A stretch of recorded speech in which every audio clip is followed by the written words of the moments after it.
I need help from anybody out there that may be watching this to help bring Kierra home. You know, her family and friends miss her. We all want her home safe. Anything you may know, whether you think it's nothing, it could be something. If you know something, please say something. I'm begging you as a mother that have to wake up through a reoccurring nightmare every day wondering where my child is. Is she safe? Is she hungry? Is she cold? Did she have her baby? Is he or she okay? We just want Kierra brought home safe. So if it's anybody out there with a heart and you could feel what I'm saying and you know something, can you please call in and give anything that you may know, even if you think it's nothing. It could be something. You could be the one that helped bring Kierra home. The last confirmed trace of Kierra Coles is not a scream, not a frantic 911 call, not some dramatic scene caught in plain view. It is something quieter than that, and somehow more haunting. A pregnant postal worker leaves home in her uniform after calling in sick. Hours later, according to investigators, she is seen withdrawing cash. Then her car appears again somewhere else in Chicago. A man steps out of the passenger side, but no one is seen getting out of the driver's side, and after that Kierra Coles is simply gone. No phone calls, no explanation, no sign that she planned to vanish.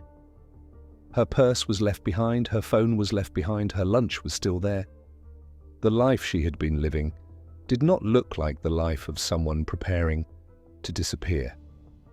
It looked like the life of someone expecting to come back.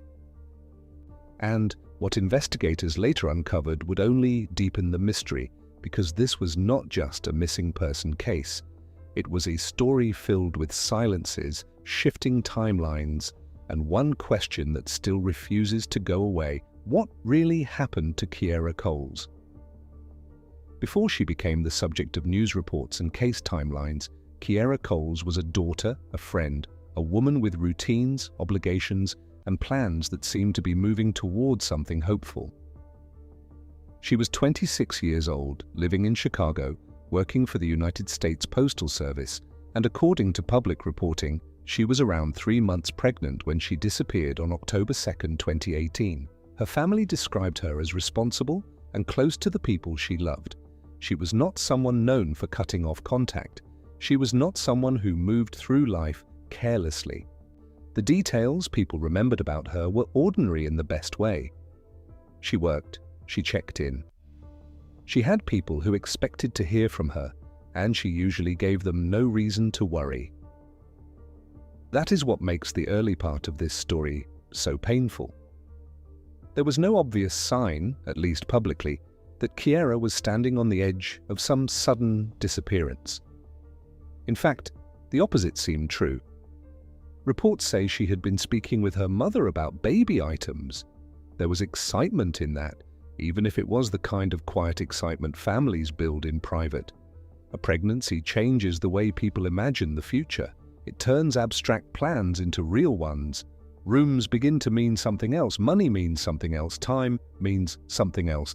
And for a woman like Kierra, who appeared to be working and moving through adult life with structure, that future may have felt more tangible by the day.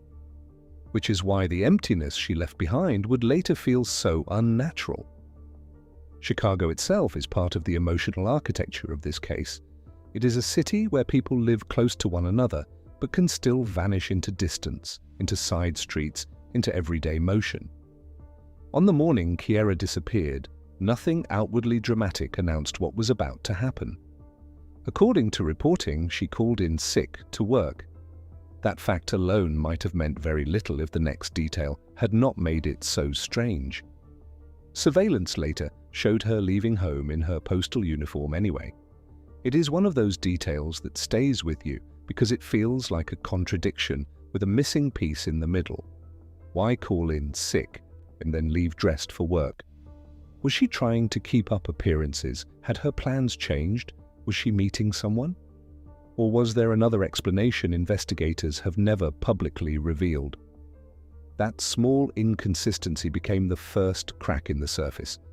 As the day continued, the warning signs multiplied. Kierra's family grew uneasy when they could not reach her.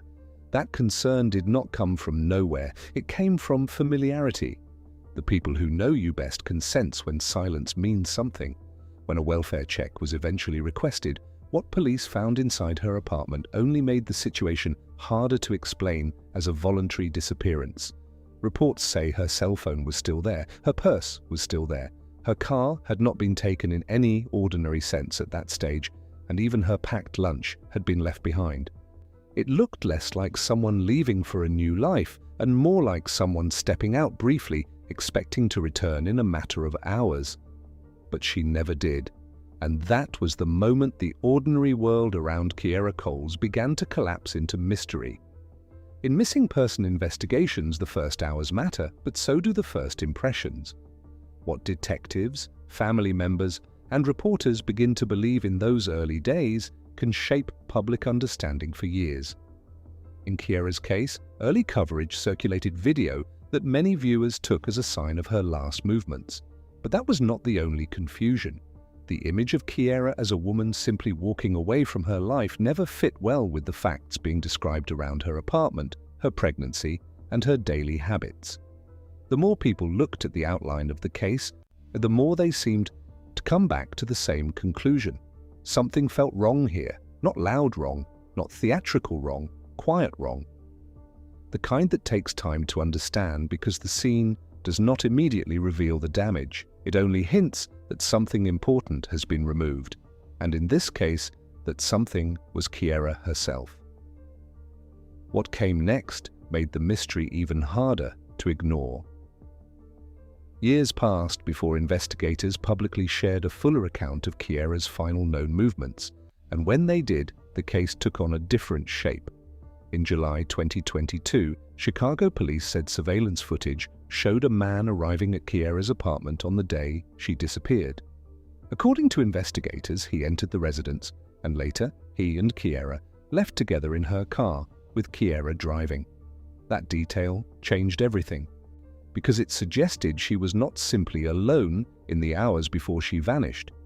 There was another person in the frame now, someone whose identity was known to investigators but not publicly disclosed. And once that became part of the story, every earlier assumption had to be re-examined. According to police, later that same night, Kierra was captured on surveillance withdrawing cash from an ATM. Reports have said the amount was $400. On its own, that might not seem extraordinary. People withdraw money every day, but in the context of a disappearance, every ordinary act starts to feel loaded. Was she being pressured?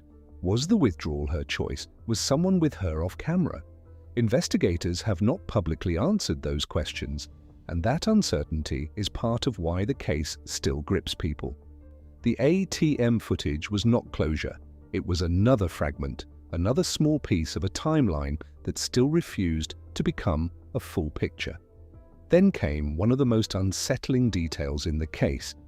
Less than an hour after that ATM stop, according to investigators, Kierra's vehicle was seen again in another area of Chicago. The car parked. A man later described by police as a person of interest got out of the passenger side, but, according to the public account, no one was seen exiting from the driver's side. That single gap in the footage has haunted the case for years, because if Kierra had been driving, where was she when the car stopped? Was there a blind spot? Had something happened before the car reached that location? Was she still inside but not visible? Or had the reality of the case already shifted into something darker before that camera ever recorded the vehicle? Investigators have never publicly filled in that space, and sometimes the most powerful mystery in a case is not what is seen, it is what should have been seen but was not. Police said the timeline did not end there.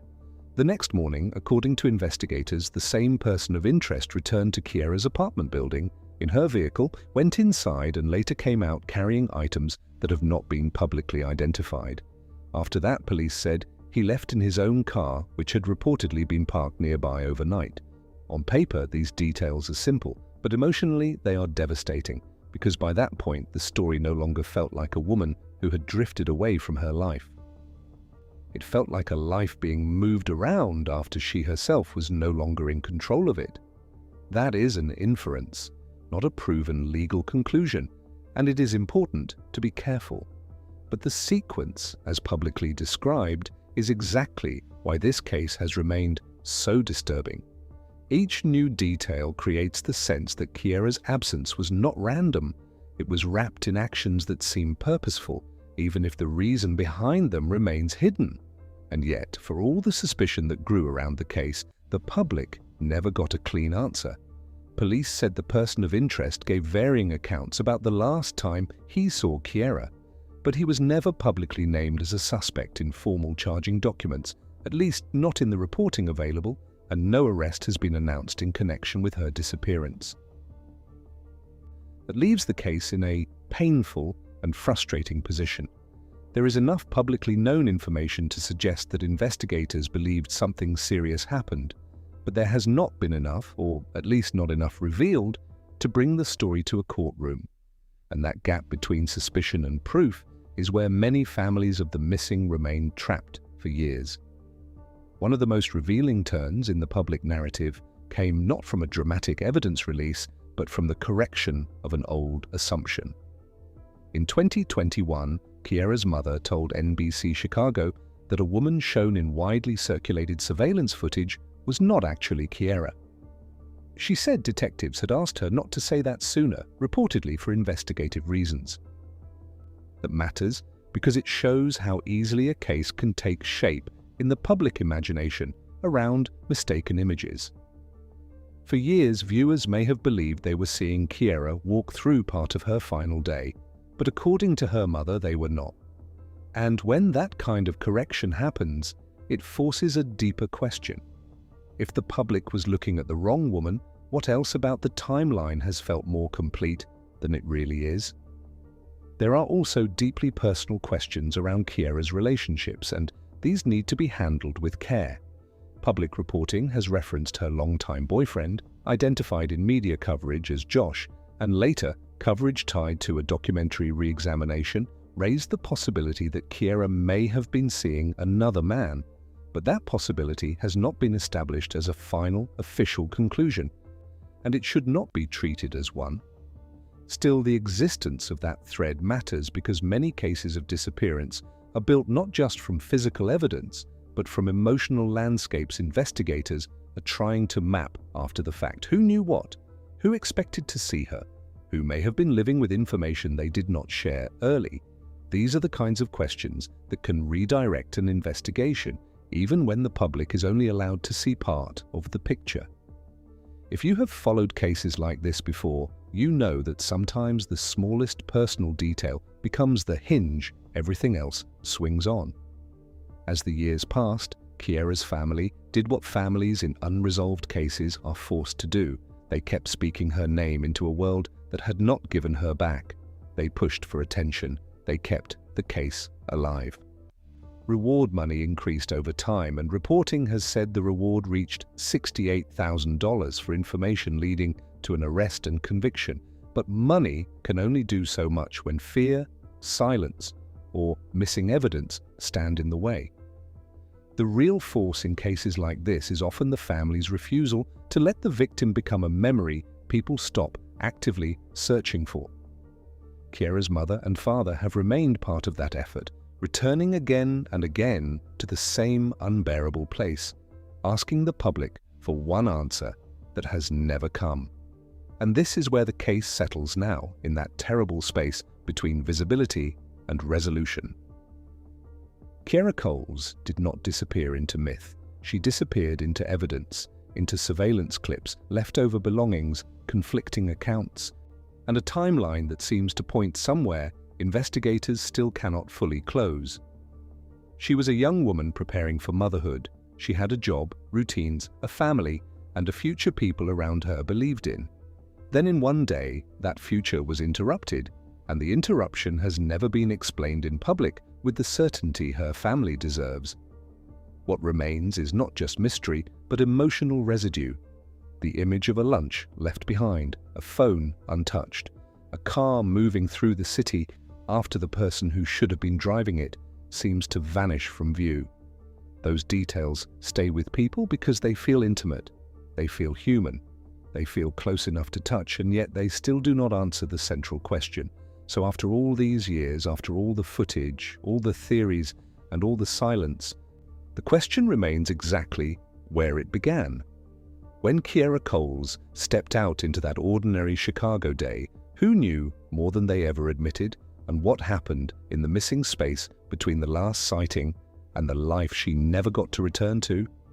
Who knew more than they ever admitted, and what really happened to Kierra Coles?